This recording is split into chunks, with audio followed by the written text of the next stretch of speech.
Episode 170. Living Hell. Hearing that, Serena looked away and did not speak. Her eyes welled up as she resisted the urge to cry.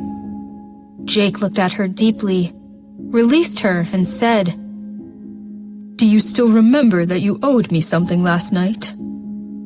Now I have something in mind." She finally looked at him. "I want to nullify the divorce contract. I want it to be rendered as void." Void. That word was ringing in her head. If they voided the contract at this time, wouldn't it mean that they would not have to divorce? Didn't that mean that she could continue to be his wife? That they would actually be with each other because they wanted to, and for however long that would be? He saw that she was moved. Indeed, she did not want a divorce either, right?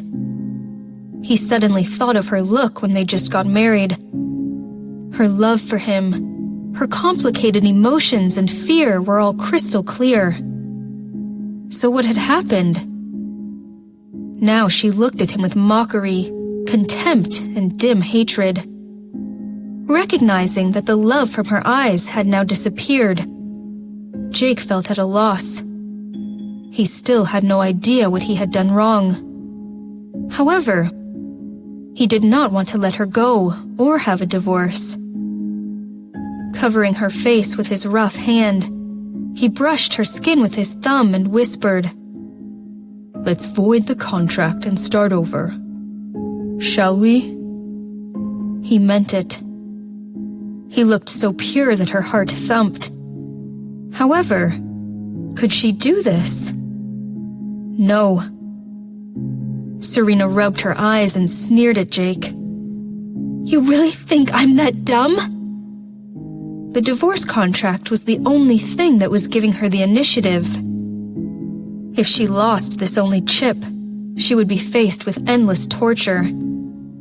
What if he wanted an immediate divorce by tricking her into voiding the contract? She knew very well how wicked this man could be. She would never trust him again. Never. Hearing that, Jake held her face tight. He had never tried so hard to please a woman. He acted so humble just to get her mockery. His eyes dimmed. Flames of humiliation burned. "Serena!" He squeezed the words from his teeth. Her heart trembling, Serena shrank. She braced herself to look at him carelessly and snorted. "You are mad." Jake was squeezing her face rather than holding it now, making her cringe. "I really want to choke you to death," Jake said, gritting his teeth. Choke her to death and make her disappear, but he would never have the heart to do it.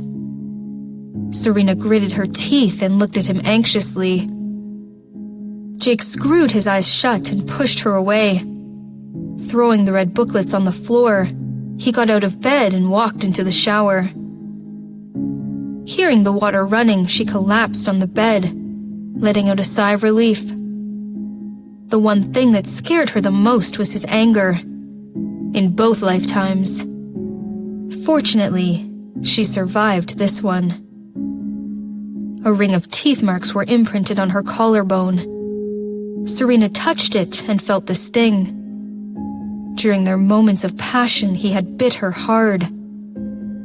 After showering, she found a turtleneck pullover and a pair of pants. Putting her hair into a ponytail, she walked out at 11 a.m.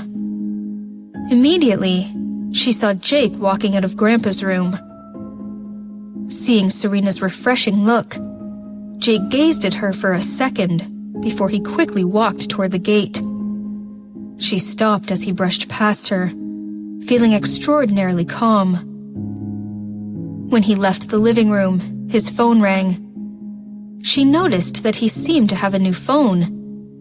This was not the model he used to have. He answered the call and slowly walked out. She took her hand back and followed him at a distance.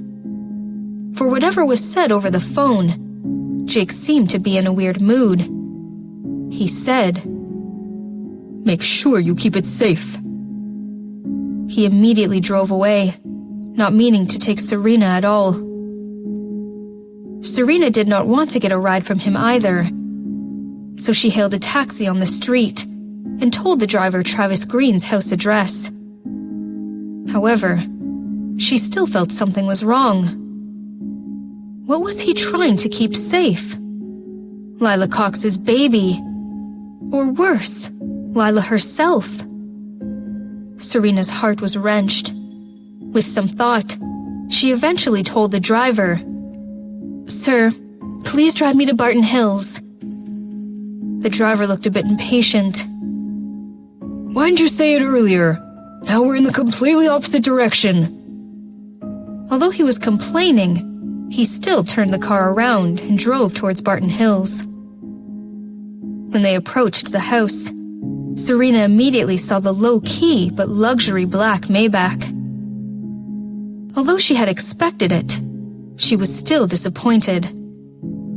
Her last hope had disappeared.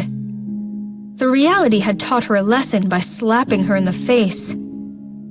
It must be fun to lie to her, she thought. Serena's eyes became cold, and so did her heart. "Let's go to the Zephyr Pavilion now." Laurel panicked. No one had expected that Lila would hit the wall with her belly. The incident had kept 20 staff members busy.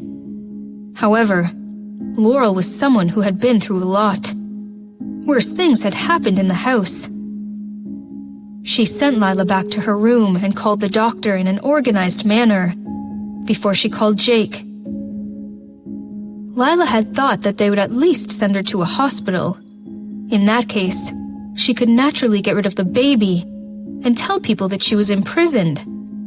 However, she had no idea that Jake had become so thoughtful that he had kept several doctors at home. So much so that even if there was a need, an emergency room was right in the house. Looking at the dozen pairs of eyes staring at her, she felt she was about to be driven crazy. For half a month, she had no freedom at all. Someone was always looking at her when she was in the bathroom or taking a shower or eating. She did not even have the freedom a prisoner had. However, except for Laurel, everyone else was dumb. No one spoke to her, and she could not make a phone call. The location was so remote that Lila had no way to contact anyone, not even her family. They knew she was with Jake, and everyone was celebrating the fact that the baby was safe. However, to Lila, this was the worst news. This was a living hell.